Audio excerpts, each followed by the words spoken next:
education and domestic abuse are key contributors to a low self-esteem, it is not surprising that for a large majority of women, prison is the last place they should be.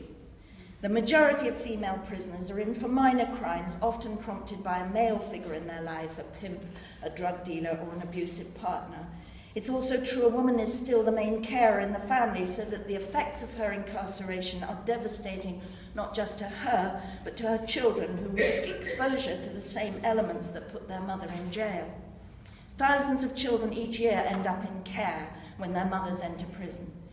Imprisoning women is hugely expensive, over £50,000 per year per woman. And because imprisonment can exacerbate the problems that lead women to offend in the first place, half go on to re-offend within 1 year of release. There is now a widely recognised need to provide holistic, gender-specific interventions in order to break this cycle. How brilliant then that back in 1979, 2 women started a theatre company in prison, which they continued after their release, calling it Clean Break. It started from a need to share their stories with others who had similar experiences, but it went on to enlighten all of us as audiences, linking us with women who there, but for the grace of social circumstance, education and opportunity, perhaps go we. Clean Break has thrived for 35 years as an all-women theatre company, inspiring playwrights to write about the complex theme of women and crime. Crucially, and this is the subject of the pitch tonight, it has developed a successful theatre-based education and training programme, helping women offenders and those deemed to be at risk of offending to develop personal, social, professional and creative skills with which to transform their lives and move on into education and employment.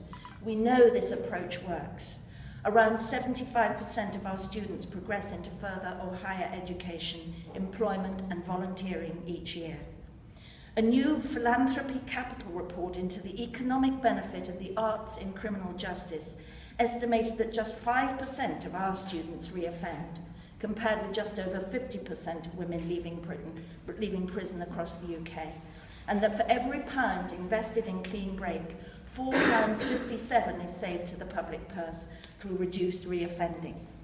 Tonight we're specifically asking you to support our student touring productions.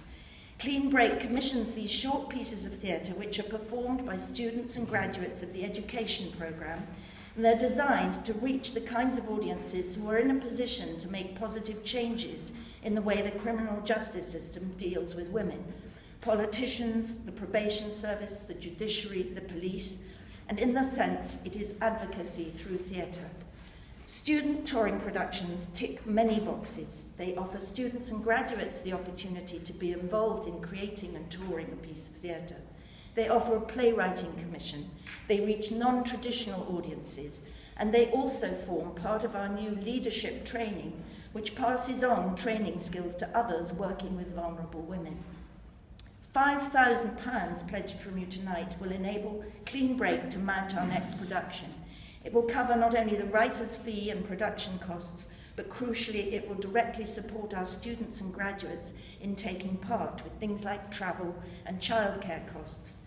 We have some support already in place, but the full cost we still need to cover is just under £9,500. So every penny which you feel able to pledge over and above that £5,000 target will ensure we can deliver the project at full capacity and to the widest possible audience.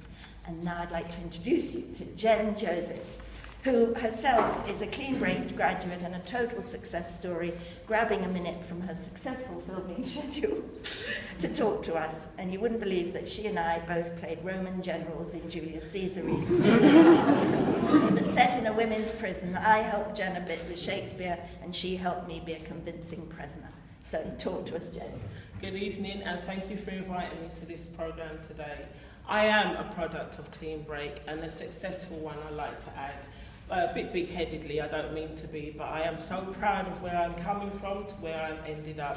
And without the support and the confidence that Clean Break gives us as women who have been misguided and have taken a slightly wrong path, they put us back together, put us back onto the right and straight and narrow. And I am on the straight and narrow, and I've worked with people like Dame Harriet Walter, which I'm very proud to say, Not only that, Clean Break only don't stretch out to people like myself and the women in need of us.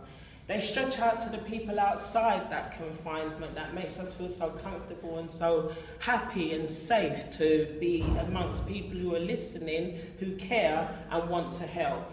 We do touring productions, which I have been part of many, I'm proud to say, reaching out to the magistrates, judges, probation officer.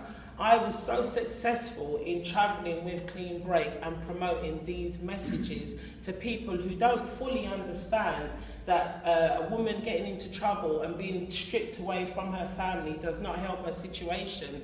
Anybody can be misguided once in their life, and if they get the opportunity to walk straight, I promise you they will take that opportunity.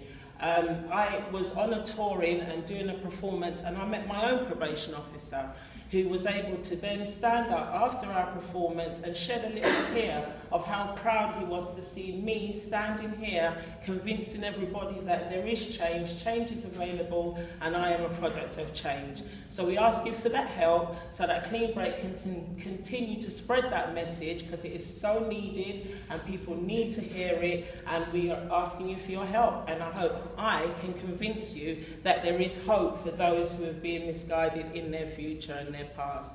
I hand you back to Harriet Walters, who will conclude this speech. Thank you.